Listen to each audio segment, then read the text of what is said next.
Just hey, we're here. The VBG brief episode 2. Big clap. Fine to add Wait, is this this sound. episode 3?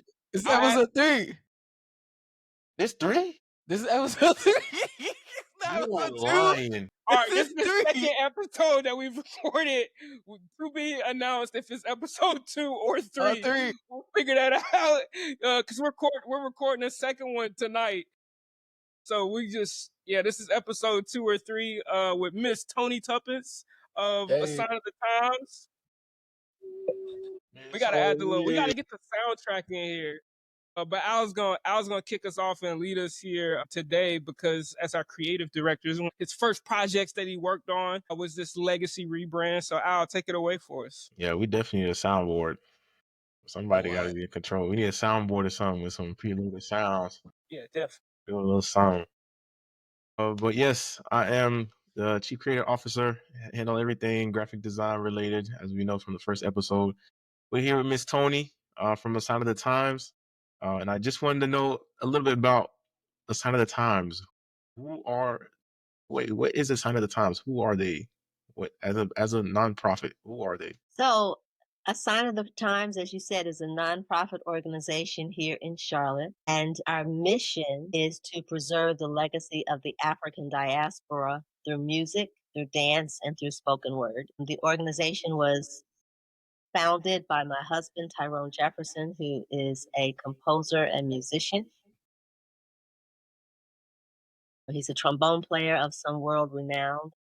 And he wanted to do something when he moved back home and had started a band. He wanted to do something to allow us to get out into the community and use our music and our craft to share information about our culture and our history with the community at large, primarily. Okay, so it's the music, using the gifts and talents that you have to also share the history behind the culture and everything. That's right. Can we say that A Sign of the Times is one of our clients? Miss Toni? Yes, yeah. Don't forget about that. Our longest standing client, actually. We've been part of That's true. Of this family for almost 3 years. Yay. We have a clapping effect, I'm telling you, soundboy. I'm telling you. I think it's longer. Yeah, around 2021, 2022 is when. Yeah. So around 3 years. But yeah, that we've shifted a little bit, and so I'm thinking of the period of time that we've really worked more closely together, and not you guys were in the background, and now you've kind of moved towards the forefront. Yeah. And so it's been pretty cool. Yeah, it has. It's been definitely a journey. This was Tyrone was here. But one of my highlights with The Sign of the Times is going to the governor's mansion. I think it was like 2 years ago. Is that still on our Instagram? Is that our Instagram page? Is that still on there? We'll post it. It's on their Instagram. But that was one of the coolest things. That should be the thumbnail for this podcast. Yeah. The governor's mansion. Yeah, that was such a cool experience because Roy Cooper is probably my favorite governor in North Carolina history, mainly because he went to high school with my mom. Not the politics. Yeah. Yeah, so I got a chance to walk up to Governor Cooper and hey, my mom says, hey. He's like, well, tell your mom I said, hey, you remembered and everything. That was pretty dope. And it was just it was a beautiful experience too.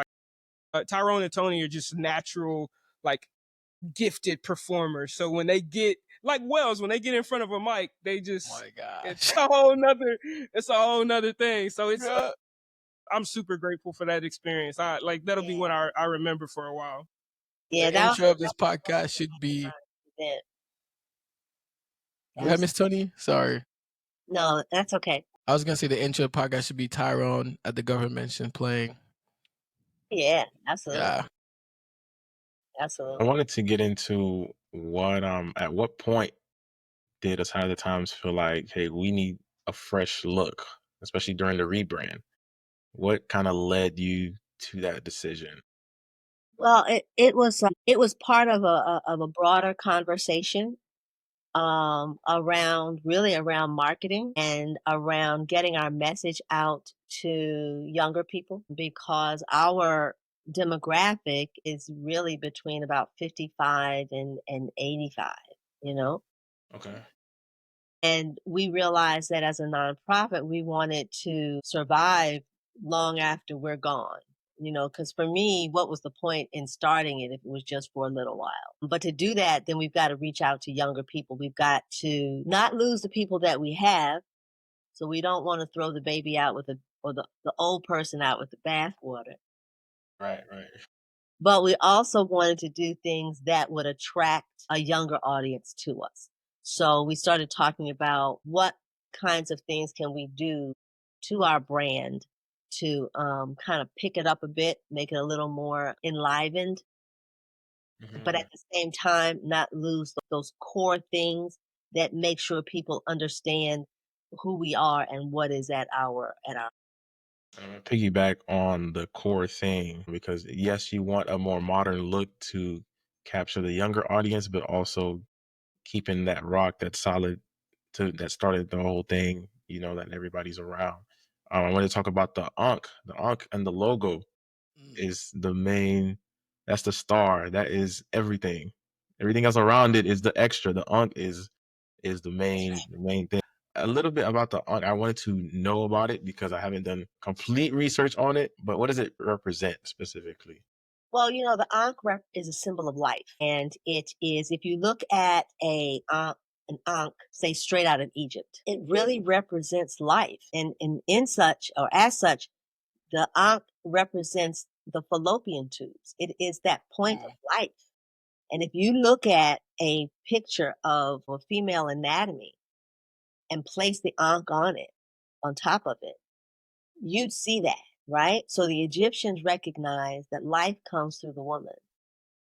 And so we wanted to make sure, Tyrone, I can't take credit for that. This was his brilliance of wanting to do that, to make sure that when you're talking about our history, you also understand that our history is deep into Kemet, what we think of today as Egypt, but that it's rooted there. So anything, I don't care whether you're talking about Malcolm X or Martin Luther King or Rosa Parks or Fannie Lou Hamer, you keep digging, what came before? Well, what came before that? Well, what came before that? So he wanted to go as far back as he could. And we started with the woman, right? Okay. Think about it. That's all. The oldest archive that we have found of a human is an African woman. So if that's your foundation, then everything's got to come out of that. And so that's where that comes from. And then and I'm not sure whether because that's a little bit before my time, literally probably by months. But when you look at the picture of the Ankh that we have, it's a bit distorted.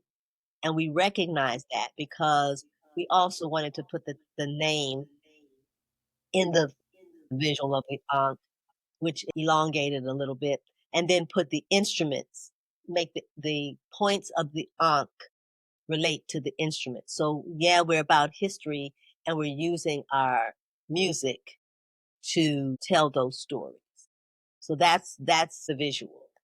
I think I'm right that that's the intention of the visual. And are those like some of the things that you mentioned? Are those like the type of emotions or ideas you want people to like take away from when they see your brand and when they are there live when you're having your events?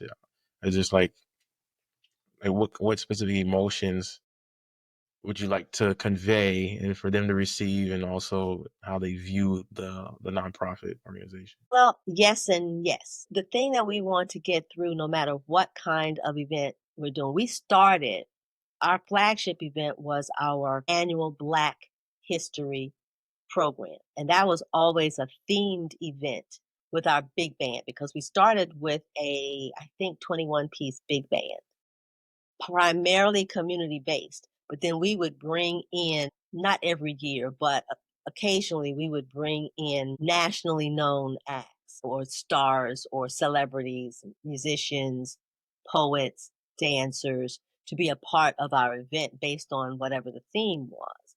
So, for example, one year we had Abiodun Oyewole, who was one of the founders of the Last Poets. And he's a friend of Tyrone's. He was a part of one of his earlier music compilations, his album. called Connections. So we've had the Impressions one year. So it just depends on what the theme is. But regardless, we're telling stories about our history or about our culture. So sometimes we're digging in. One year we dug into Carter G. Woodson, and now, of course, the name of the book is leaving me. It'll come back to me. Looking at and discussing through music the idea that our brains are sometimes chained, enslaved, right? So our story that year through the music was letting go of the chains, breaking the chains, and freeing our minds to accept our greatness and our story and to build on that. So again, it just depends on what the theme is. The name of the book was The Miseducation of the Child. Okay. Oh, and I think his book was called The Miseducation of the Negro. I think that's Carter G. Woodson's book. And our event was called The Miseducation of the Child. So our goal through our music was to break the chains off of the brain, right? So even if we're doing a small event, if Todd were to break down and look at all the music that we shared, for example, even at the governor's mansion, I had the mic. So I took a few opportunities to talk about who built this house. Mm-hmm. Why would I not? Yeah. I'm in this house, and I'm grateful to be in this house, but I'm supposed to be in this house because my ancestors built this house physically. So we tell those stories whenever and wherever we can because they're getting forgotten and the truth is they're being erased. And we want no part of that. That's why during the rebranding process, I knew to make sure to make it the main attraction, like the main thing that your eye is drawn to. Exactly. And a lot of people don't recognize it. Again, this is where our history is often lost. So I know there are people who have looked at that and thought it was a cross. Yeah. I have looked at it, thought it was a cross, not gonna lie. And we are not a religious organization. Yeah. We don't have any problem with religion. I'm certainly a part of a religious organization. But there it is. There it is. Okay. Yep. Yeah. Or wait, can we see the before and after, or is that like editing? I'm putting Todd. That's editing. That's editing. That's editing. That's like 30 minutes of editing, man. Like, all right. No, we can absolutely show before and after. That's actually Yeah. I really want to see I really want to hear Miss Toni idea of like who made this first logo and like how you guys got to put it together. And then I'll make the second one with a lot of different ways of looking at it, different ways we can put it. But yeah, when I saw like the first one, I was kind of like, I did see the cross. The first thing I saw was a cross, and I was like, wait, I had to look closer and be like, oh, there's instruments and this. And so I started getting the picture of it more. I think like one thing about the logo, I think people might overlook is that, and something like Al did to kind of like make it more shown, is the before logo. I feel like people can like walking past can be like, oh, this is just a cross. But people don't like, I think like there's a certain amount of people that are, that's going to be looking at the logo deeper. And those people are the people that like, I feel like is going to ask the questions that you are answering right now about the history. Because when you look at it deeper, you have a lot more questions than what you just see, like just superficially when you're not really looking. So you have to like actually want to, I feel like you get this a lot. You actually want to get to know you guys as a musician, because not just only you guys playing this music, but the stories, the life, like the experience behind all this music. And so I think that's very important. And so I remember when I first saw this logo, I was like, man, we gotta change it up. And then I heard you guys' story and what makes it so much important. I was like, wait, we can't lose that. And so it's very important to like actually know the value behind the organization. I think sometimes like a lot of Ty calls this being cultured. That's what I'm putting it as, being cultured. And so that's one thing that like as family, as you part of VBG family, like being part of the family is understanding each other. And so it takes a lot more than just saying, oh, let's just change it up because it looks good, and losing all the value. I think Al did a great job keeping all the value and all the experience with that logo and his story. And so I don't know if Todd's gonna share it before, but Yeah, so kind of showing a little bit of this now. This was what we've used in the past. And we didn't, the Ankh hadn't been we didn't utilize it as much, right? Because it's a lot of like coaching and teaching of the audience, like what is the Ankh? And we hadn't done that in the past. So this is kind of what we've used, the kind of just the script writing, the sign of the times of the Carolinas, preserving the legacy. That's been kind of the main figurehead.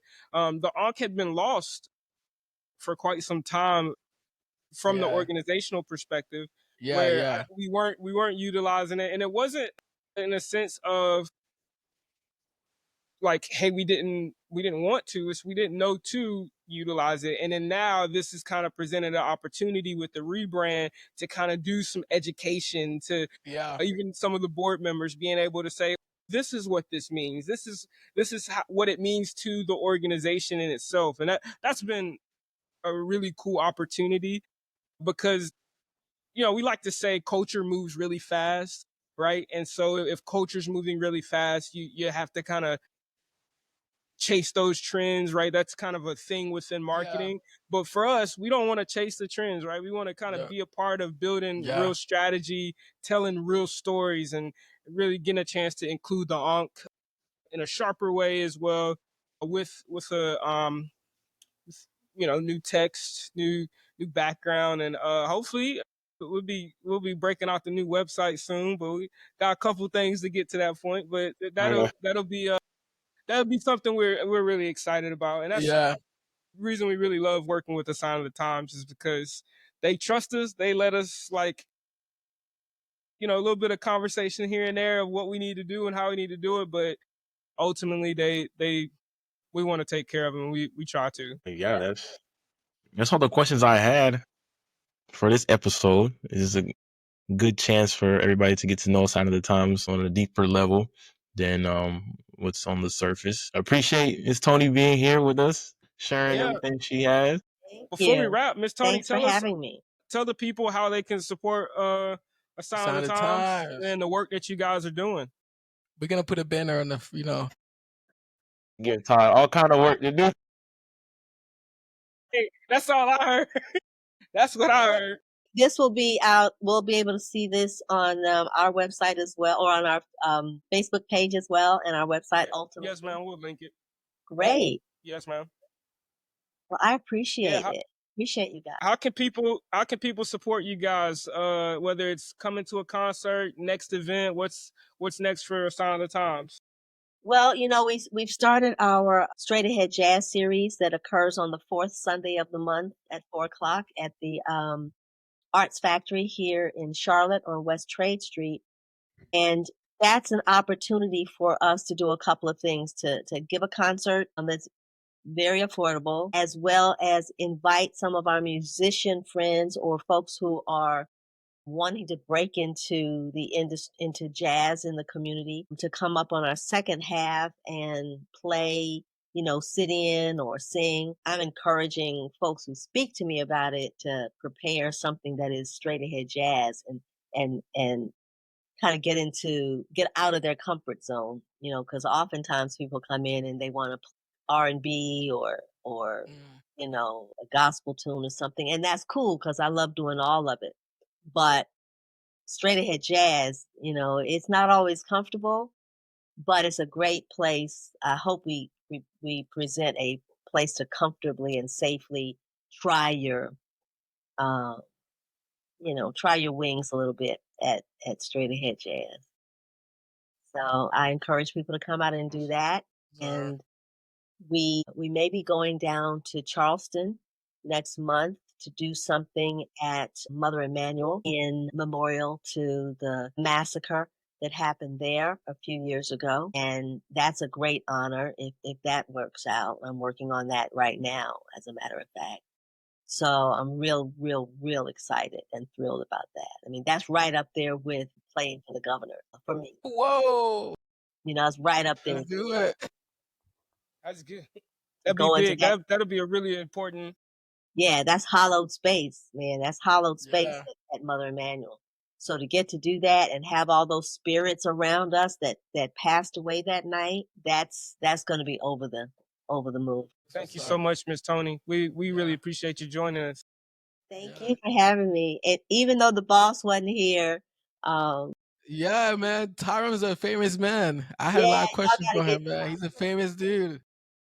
We'll get a sit down with help. Wells and Tyrone later. We'll bring him back. Well, hey, All thank right, y'all for y'all. listening. Deuces.